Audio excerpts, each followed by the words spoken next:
കാസർഗോഡ് പൂച്ചക്കാട്ടെ പ്രവാസി വ്യവസായി MC അബ്ദുൽ ഗഫൂർ ഹാജിയുടെ മരണം അറസ്റ്റിലായ മന്ത്രവാദിനി ഉൾപ്പെടെയുള്ള 4 പ്രതികളുടെ ജാമ്യാപേക്ഷ പരിഗണിക്കുന്നത് ജില്ലാ കോടതി 20ലേക്ക് മാറ്റി. ഇതിനിടെ തെളിവ് ശേഖരണത്തിനായി പ്രതികളെ കസ്റ്റഡിയിൽ വിട്ടുകിട്ടാൻ അന്വേഷണ സംഘം കോടതിയിൽ വീണ്ടും അപേക്ഷ നൽകും. ഈ വാർത്തയും ജോസഫ് അഗസ്റ്റിനാണ് നൽകുന്നത്. പറഞ്ഞോളൂ.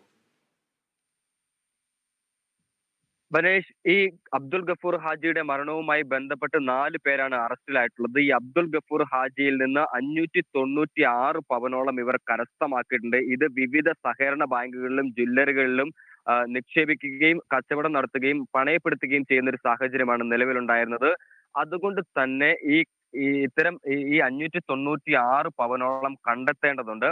നിലവിൽ ഇവർ ജുഡീഷ്യൽ കസ്റ്റഡിയിലാണ്. കഴിഞ്ഞ ദിവസങ്ങളിൽ ജുഡീഷ്യൽ കസ്റ്റഡി കാലാവധി പോലീസ് കസ്റ്റഡി കാലാവധി കഴിഞ്ഞിരുന്നു. ജുഡീഷ്യൽ കസ്റ്റഡിയിലേക്ക് മാറ്റിയിരുന്നു.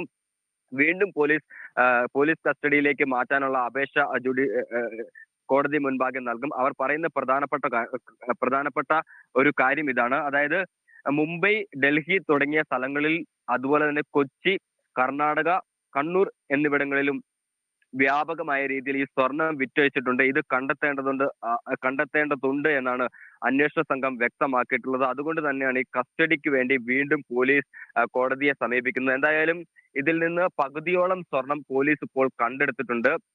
ഇതിനിടയിൽ ഒരു ഗുരുതര ആരോപണം ഉയർന്നു വരുന്നുണ്ട്. അതായത് ഈ സ്വർണം വിവിധ ജ്വല്ലറികളിൽ പണയപ്പെടുത്തിയത് കൊണ്ട് തന്നെ, അല്ലെങ്കിൽ വിറ്റഴിച്ചുകൊണ്ട് തന്നെ ഉന്നത കേന്ദ്രങ്ങളിൽ നിന്ന് ഈ കേസ് അട്ടിമറിക്കുന്നതിനുള്ള ഒരു ശ്രമം ഉണ്ട് എന്നുള്ള ഒരു ആക്ഷേപമാണ് ഈ സമരസമിതി അടക്കമുള്ള ആളുകൾ പറയുന്നത്. എന്തായാലും കേസ് അന്വേഷണവുമായി ക്രൈം റെക്കോർഡ്സ് ബ്യൂറോ മുന്നോട്ട് പോകുന്നുണ്ട്. അതിനിടയിലാണ് ഈ സുപ്രധാനമായ നീക്കമുണ്ടാകുന്നത്.